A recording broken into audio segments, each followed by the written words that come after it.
तो किसी भी कविता का जो संदर्भ है वो उसका कविता होना और उसका विराट स्वरूप होना इस बात का द्योतक है कि लेखक लिखते समय जो भी सोचता हो वो नहीं पता, लेकिन पाठक पढ़ते समय कैसा एहसास करता है ये उसकी ताकत है। तो जो राजीव जी की कविता है और इस कविता से इनका जो शोध का जो इनका जो परिदृश्य है या बैकग्राउंड कह लीजिए वो भी झलक रहा है। और यूं तो कहा ही जाता है कि रोज कुछ नया सीखना है, तो वो जो सीखने के लिए और सफलता और सफलता के बीच की जो दूरी है वो ये उसको इनने बड़े बहुत कमाल जिसको कहना चाहिए उसको दर्ज किया है शब्दों में। शीर्षक है कविता का, अच्छा उनने गाया भी है, एक बहुत ही अच्छी बात है, और बड़ी लय और स्वर में गाया, तो वो एक अलग विषय है। तो जीत के प्रयास में हारने का डर कैसा, ये शीर्षक है कविता का। तो जब ये मैंने पहला जो छंद का है, पहला स्टेंजा जिसको कहना चाहिए, पहली 4 लाइनें जब मैंने पढ़ी तो मुझे लगा कि ये कहाँ तक जाएगी ये कविता। सुनी मैंने मतलब, तो मैं कविता पहले सुनाता हूँ फिर बात करते हैं। हार एक प्रमाण है जीत के प्रयास का, हार एक प्रमाण है जीत के प्रयास का, हार में भी तेज है कर्म के प्रकाश का। अब ये कविता ने जो दूसरी लाइन है इसने पकड़ लिया मुझे, क्योंकि एक नया बात को एक बहुत नए तरीके से रखा है।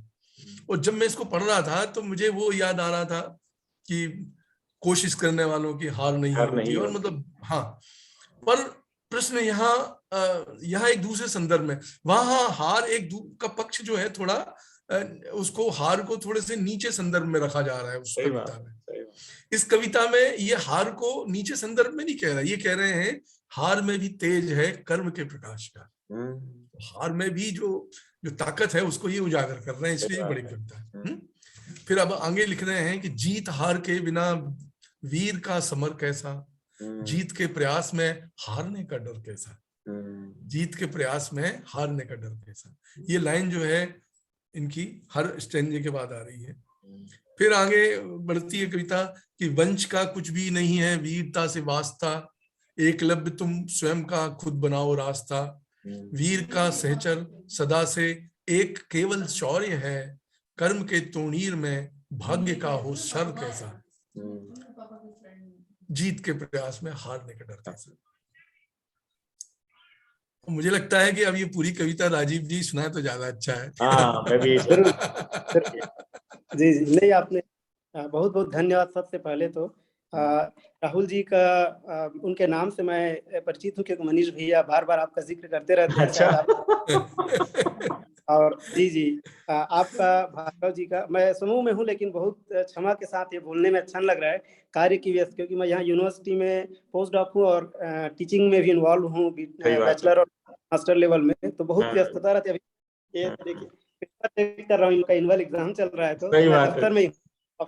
तो क्षमा चाहूंगा कि आत्माराम जी बार बार मुझे आदेश करते रहते हैं कि पत्रिका के लिए कुछ भेजूं, और बहुत ही मैं क्षमा प्रार्थी हूँ, कहना चाहिए कि भेज नहीं, कोई बात नहीं। तो वाकई में व्यस्तता कुछ अधिक हो जाती है, लेकिन आपके इस उत्साहवर्धन और आशीर्वाद के लिए मैं बहुत ही आभारी हूँ। और राहुल जी से इस तरह से मुलाकात आपने कराई, इसके लिए भी मैं बहुत सौभाग्यशाली हूँ कि उनसे व्यक्तिगत रूप से ऐसे मिलने का अवसर प्राप्त हुआ।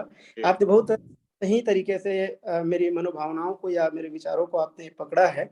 और बात क्या होती है, मुझे जो समझ जो हम सुनते हैं या एक आप लोग को, जैसे आप खुद साहित्य और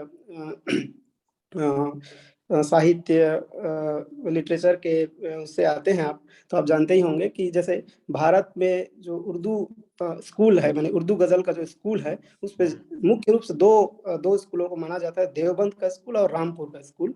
तो देवबंद में जहाँ नवाज देवबंदी जो है उसकी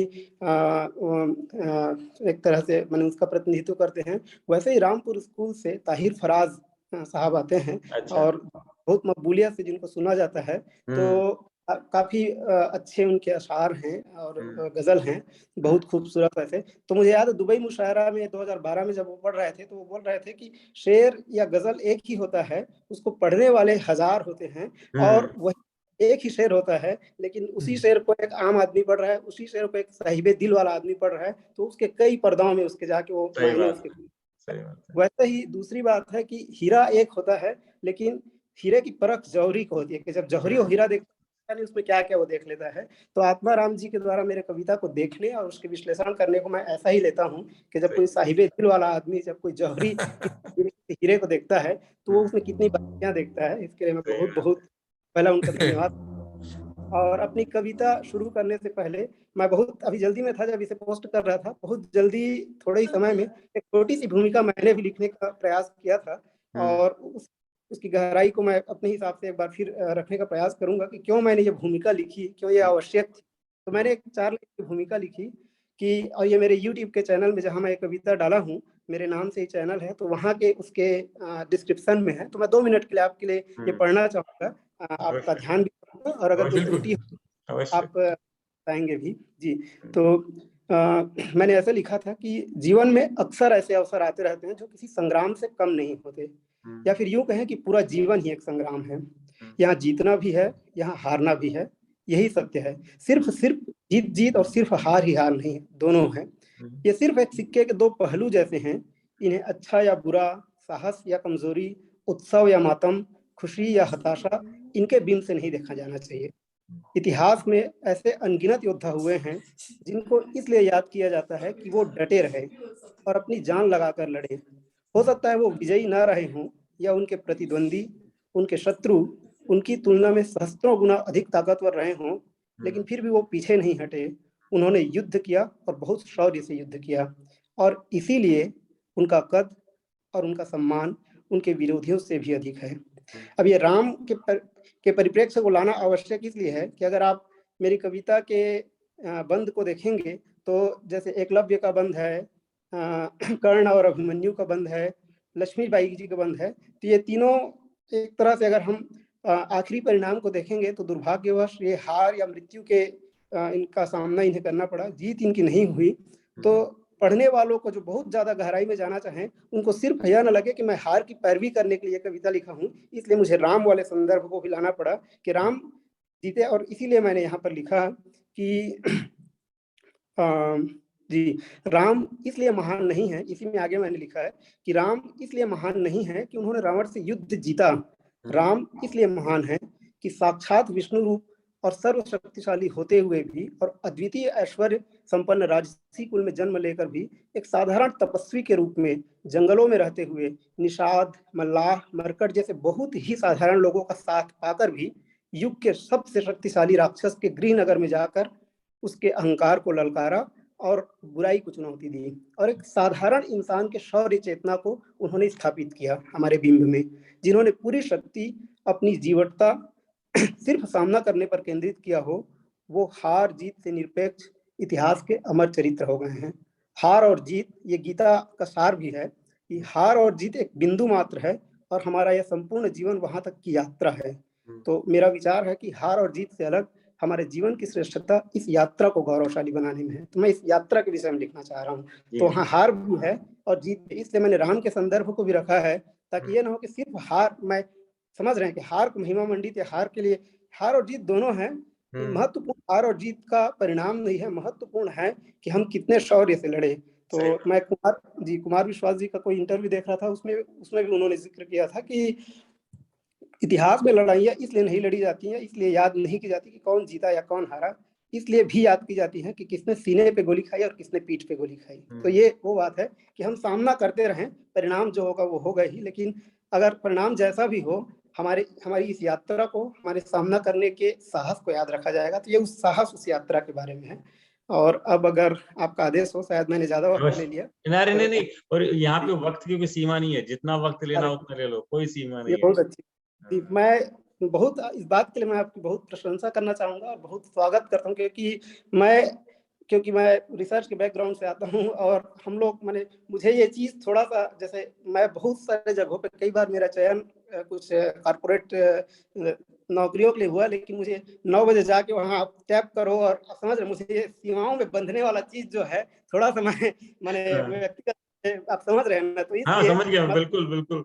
मैंने इसीलिए ये जो मंच खोला है मैंने यहाँ पे बोला कि जो बाकी समाज में बंधन होते हैं, बड़ा छोटा, नया पुराना, तो युवा वृद्ध, यहाँ कोई नहीं है। यहाँ ना कोई अच्छा साहित्यकार, ना बुरा साहित्यकार, ना बड़ा आदमी, ना छोटा आदमी। और यहाँ पर कुछ सुनाने की भी आवश्यकता नहीं है, ना सुनने का।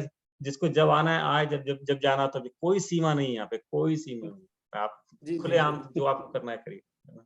जी, ये बहुत ही अच्छी बात है वाकई में। तो मैं अब सीधे कविता सुनाता हूँ। मेरे पास भी थोड़ा आज बस समय की थोड़ी सीमा, इसलिए तो ये ऐसा है। हार एक प्रमाण है जीत के प्रयास का, हार एक प्रमाण है जीत के प्रयास का, हार में भी तेज है कर्म के प्रकाश का। कोई जो जीतता है उसको 100% पा गया, वो जीत गया। हो सकता है 99.8% पाया है, वो भी जीता है। इसका मतलब यह नहीं कि उसने दौड़ा नहीं, वो लास्ट के एक बिंदु से बस वो पीछे है, लेकिन वो 99% का मेहनत तो उसका भी है, तो वो तेज है। तो हार में भी तेज है कर्म के प्रकाश का, जीत हार के बिना वीर का समर कैसा, जीत के प्रयास में हारने का डर कैसा। वंश का कुछ भी नहीं है वीरता से वास्ता, एकलव्य तुम स्वयं का खुद बनाओ रास्ता। वीरता का जो संबंध है वो वंश से नहीं है, जाति से नहीं है, लिंग से नहीं है, धर्म से नहीं है, रंग से नहीं है। वीर का सहचर सदा से एक केवल शौर्य है, चाहे वो पुरुष हो, चाहे स्त्री हो, लक्ष्मीबाई हो, एकलव्य हो, एक केवल शौर्य है। कर्म के तुनीर में भाग्य का हुशर कैसा, जीत के प्रयास में हारने का डर कैसा। राम बनने के लिए गृह त्याग भी अनिवार्य है, वो चले इस पथ पे जिसको शूल भी स्वीकार्य है। वो पुरुष हो सकता है जो बस सदा राजा रहे, जो बाय डिफॉल्ट अपने पिता के बाद बन गए, वो तो राजभवन में ही रहेंगे। बाहर जब तक नहीं निकलेंगे तब तक आप पुरुष से पुरुषोत्तम। राम पुरुषोत्तम इसलिए हैं क्योंकि उन्होंने 14 वर्ष का वनवास किया और उन्होंने एक साधारण मानव की चेतना को इस विश्व के बिंब में स्थापित किया। तो वो पुरुष हो सकता है जो बस सदा राजा रहे, एक पुरुषोत्तम को लेकिन बस महल का वर कैसा, जीत के प्रयास में हारने का डर कैसा। युद्ध में केवल नहीं बस जीत का महत्व है, शौर्य से मरना भी देता वीर को अमरत्व है। उदाहरण के लिए तुम युगों के पार भी यशकाय से जीवित रहो। तो मनुष्य की 2 आयु होती है, एक उसके शरीर की आयु होती है और एक उनके यश की आयु होती है। हम अभी भी कहते हैं महात्मा गांधी जी कितने अच्छे इंसान, महात्मा गांधी ने इस देश को आज़ादी दिलाने में बहुत महत्वपूर्ण भूमिका निभाई। आज भी याद करते हैं, जब 1948 में उनका देहावसान हो चुका है। तो एक देह की आयु होती है और एक हमारे यश की आयु होती है। देह की आयु ज्यादा से ज्यादा 100 वर्ष, 80, 90, 100 वर्ष हो सकती है, लेकिन यश की आयु युगों के सीमाओं को भी पार करती है। कर्ण और अभिमन्यु को हम आज भी याद करते हैं सिर्फ उनके शौर्य के लिए, क्योंकि वो उन्होंने लड़ा। तुम युगों के पार भी यशकाय से जीवित रहो, देह काय से नहीं, यशकाय से जीवित रहो। कर्ण अभिमन्यु तुम्हें हो मृत्यु का असर कैसा, जीत के प्रयास में हारने का डर कैसा। और ये यहाँ पर आखिरी बंद जो है वो लक्ष्मीबाई के लिए कहना आवश्यक इसलिए भी है क्योंकि अभी तक मैंने प्रयास किया है, मैं ये नहीं कह रहा हूँ कि मैं पूरा मैं शायद न्याय कर पाया हूँ, लेकिन चाहे हम एकलव्य देखें, राम देखें या कर्ण और अभिमन्यु देखें, तो पुरुष एक पौरुष प्रधान है। तो यहाँ पर नारी का भी हो, और तो उस चीज के लिए युग ने गाथा शौर्य की शान से जब भी कही है, देख लो इतिहास में लक्ष्मीबाई भी रही है। आन के रण में लहू देकर बताया एक बहू ने, खड्ग वाले हाथ में श्रृंगार का जेवर कैसा, जीत के प्रयास में हारने का डर, जीत के। वाह क्या बात है, बहुत सुंदर, बढ़िया विश्लेषण था। और यहाँ ओज कविता के ओज कवि राजीव जी, राजीवायत लोचनम दत्त जटा जूटे न संसो, एक